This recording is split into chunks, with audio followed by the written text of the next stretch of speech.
Hi friends, welcome back to our channel. ఇదైతే Srisailam part 2 video అండి. చూస్తున్నారు కదా, నైట్ అయిపోయింది. విజయవాడ దగ్గరలో ఉన్నామండి. విజయవాడ వచ్చాక ఇది బాగుంది కదా, ప్లేస్ అయితే చాలా బాగుంది. విజయవాడ కొండ దగ్గర అని చెప్పి తీస్తానండి వీడియో అయితే. విజయవాడ కొండ అనుకుని తీసేసాను, కానీ కాదు. మాకు లెఫ్ట్ సైడ్లో విజయవాడ కొండ వచ్చింది. రైట్ సైడ్లో ఇదేదో గుడి ఉందన్నమాట. ఏం గుడి అనేది నాకైతే తెలీదు. విజయవాడ అమ్మవారి గుడి అయితే తీయడానికి వీడియో అవ్వలేదండి, ఎందుకంటే బాగా చీకటిగా అయిపోయింది అస్సలు. అందులోని నేను అప్పటికప్పుడు సడన్గా బయలుదేరిపోయాను కదా, అస్సలు ప్రిపేర్డ్గా లేనమాట. ఎలా వచ్చాను అనేది నాకే తెలుసు.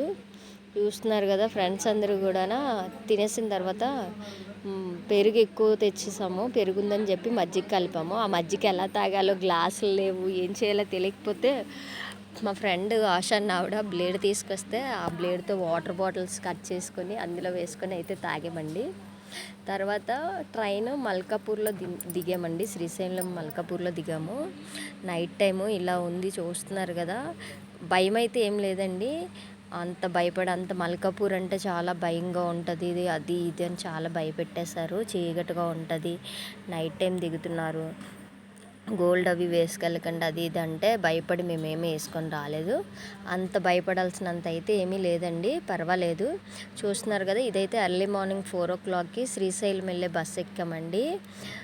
బస్సు ఇక్కడ ఇంకొకటి ఉందండి, బస్సులో అంట స్టాండింగ్ ఉండదంటండి, ఓన్లీ సీట్స్ ఎన్ని ఉంటే అంతమందిని ఎక్కిస్తారంట. ఎందుకంటే ఘాట్ రోడ్డు కదా మొత్తం అంతా ఎక్కువగా, అందుకని చెప్పి ఎక్కనివ్వరంటండి. అలాగే శ్రీశైలం వచ్చిన తర్వాత మేము రూమ్స్కి వచ్చేసిన తర్వాత ఇక్కడ బయటకు వచ్చామండి. బయటకు వచ్చాక షాప్స్ ఉంటాయి కదా, ఒక గమ్ము కావాలి మాకు, గమ్ము బాటిల్ కోసం అని చెప్పి మొత్తం శ్రీశైలం మొత్తం తిరిగేసామండి పాప. ఎక్కడా కూడా గమ్ బాటిల్ అయితే లేదు, ఎక్కడా కూడా. అంతలా తిరిగాము గమ్ బాటిల్స్ కోసం. తిరిగితే అప్పుడు కాంప్లెక్స్ అని ఉంటుంది అనమాట. ఆ కాంప్లెక్స్లోని కిరాణా షాపులు ఉంటాయి, ఇంకెక్కడ ఉండవు. అంత దూరం నడిచొస్తే అప్పుడు గమ్ బాటిల్ అయితే దొరికిందండి. ఒకవేళ మీరు ఎవరైనా ఇటు వచ్చే వాళ్ళు ఉంటే షాంపూలు, సబ్బులు అవి అన్నీ కూడా ప్రిపేర్డ్గా తెచ్చుకోండి. ఇక్కడైతే డబల్ కాస్ట్ అండి బాబు. 1 rupee shampoo 3 rupees, 5 rupees soap వచ్చి 10 రూపీస్ అండి. ప్రతిదీ కూడా డబుల్ కాస్ట్ అనమాట. చాలా కాస్ట్లు ఎక్కువ ఉన్నాయి. కాబట్టి మీరు వచ్చేటప్పుడు తెచ్చుకుంటే ఈజీ.